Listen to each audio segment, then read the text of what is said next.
All right, we're going to go to Bob Chapman now, the editor of the financial newsletter called The International Forecaster, theinternationalforecaster.com. He comes to us today to help us understand and make some sense out of what's going on. Bob Chapman, thank you for joining us. Better late than never, sir. Well, thank you very much. The monkeys get up in the trees and I knock the lines down again. And you could at least been saying that I was taking my Strauss heart drops and that was more important. Well, I took them once the lights went on. That's the second time in a week this happened. Huh. Well, hopefully it won't be for another year. Technology is wonderful, isn't it? Anyway, we don't have it. That's right. Anyway, let's talk about what's going on in the world right now. We've got so much. I don't know where to go because it looks like gold is going through the roof. Dow's up today. Where's the dollar? Where do we stand? 74.96. Gold is $1,170. Whoa! And silver's up 38 cents. And it's very, very powerful. I mean, Monday's usually not a good day. Last Monday it went up. This Monday it went up. And on top of it, it is options exploration day for both gold and silver.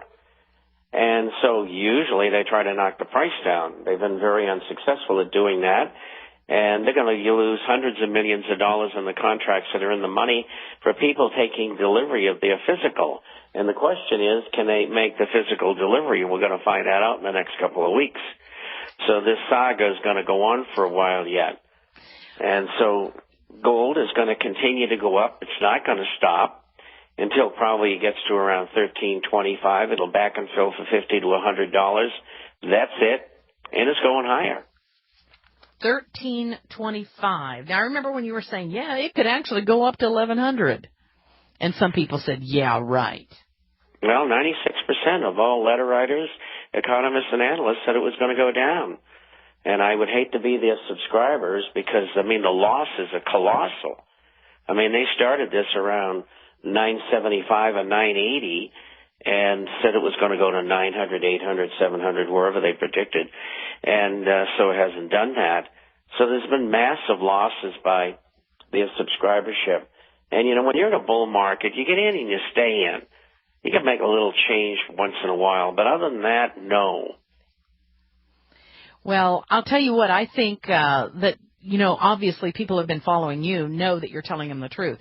People that have been following the other guys' newsletters have been following what they want everybody to believe, thinking they can make it happen. Just like on Fox Business News, where these 24-year-old financial experts with the long legs to prove it, females with long legs to prove it, have been talking about, I mean, they are acting as though gold isn't even going up. You would think if there was a world record on the price of gold, they would at least mention it on the air. But it's like the dead elephant in the living room. Never happened. And it's the same crew, many of which used to work at CNBC. They just moved them over to Fox. Incredible. Well, these girls were probably in high school in the past, so they really don't have that much background. I hate to be so critical of them, but no, Maria Bartiromo used to be a hat check girl, a seater at a restaurant, and a hat check girl. Well, but yeah, she's a little bit older. But I'm talking about the ones on Fox Business News that they tout as being the experts. You know, sitting in front of the bar at the end of the day, telling you everything you need to know about the financial business, and they don't, and they're not. You know, they're telling you they're wanting people to invest in the stock market, aren't they? That's correct. So the game will go on, and they will continue to get paid. All right, well, let's talk about what's going on in the rest of the world. What is this problem with the tungsten gold, the gold-plated tungsten that it seems that people have bought? How did this happen? About 6 weeks ago, the Chinese got delivery of gold from London, which they requested to go into their vault in Hong Kong. They tested the gold when it came in. It was 99% tungsten and 1% gold. And they said, well, what are you doing? And London said, well, this is a delivery that we received from, and they wouldn't tell us. And we suspect it's from GLD, which is the Exchange Traded Fund. And we think they got it from the U.S. Treasury. And we think that the U.S. Treasury deliberately had these bars made because the real gold was either sold or stolen, one or the other. Now, this had to have been by design. I mean, this just wasn't something where, oops, we made the wrong kind of gold here. I mean, obviously it's been done by design. Right. So, this is professionally done. Who do we need to look at? Not Bernanke, but who's the Secretary of Treasury? Maybe we need to... Robert Rubin and Larry Summers, who's on board in the current administration, and Alan Greenspan, because the Fed knows everything the Treasury is doing, and the revolving door between Wall Street and the Treasury, which includes Goldman Sachs. So how much do they steal? We just don't know. But nobody seems to be that upset about it. It's kind of like, they misstated the facts on the stimulus bill also. No, this is a major theft that could affect the world's financial situation. And maybe it's time we start waterboarding our own executives here in this country. Well, I think it'd be a wonderful idea.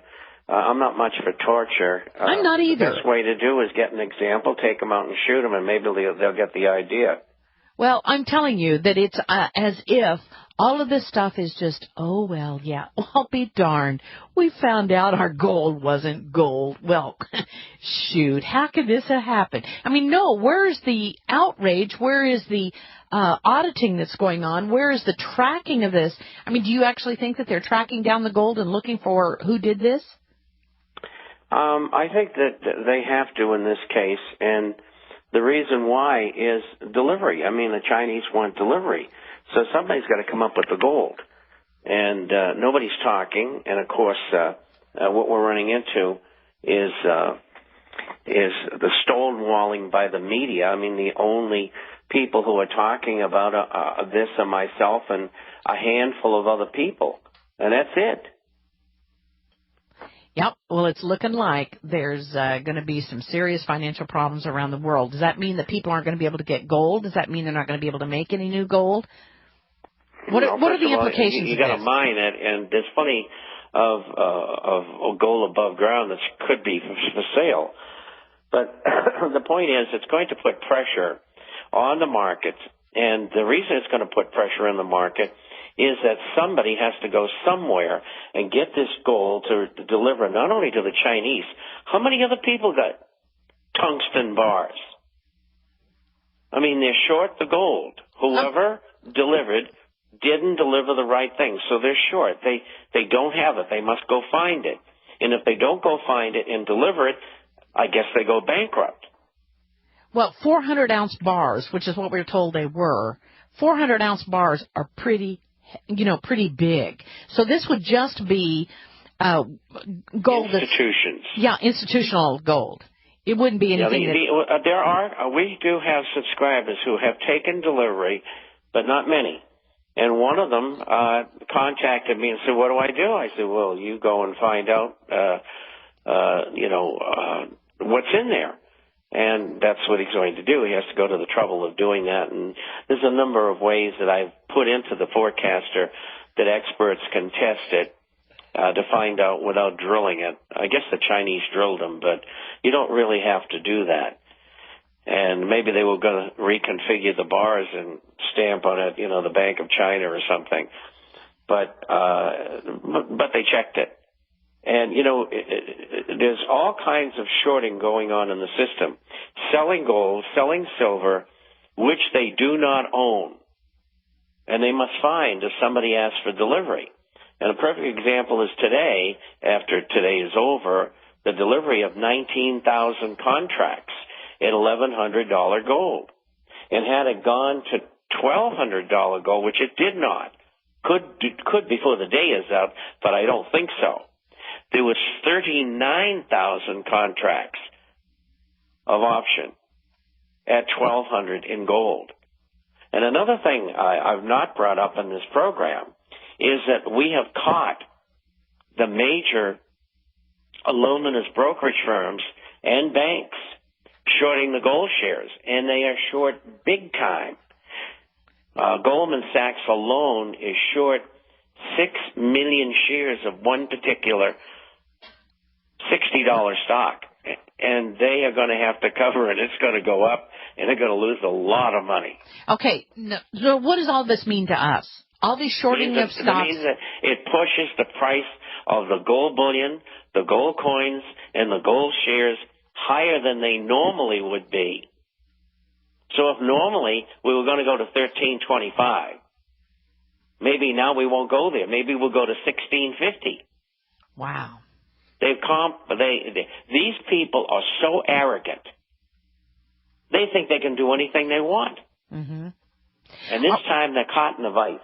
Okay, now what does this mean to the dollar? Where do we stand? Is anybody using the dollar besides us here in the United States anymore? Have they pretty much precluded the use of it? Lots of people are, but they try to avoid it if possible, and they get rid of the dollars as quickly as possible in trade, or they'll sell them on the market, or whatever they do, and they're impounding that into their prices as well.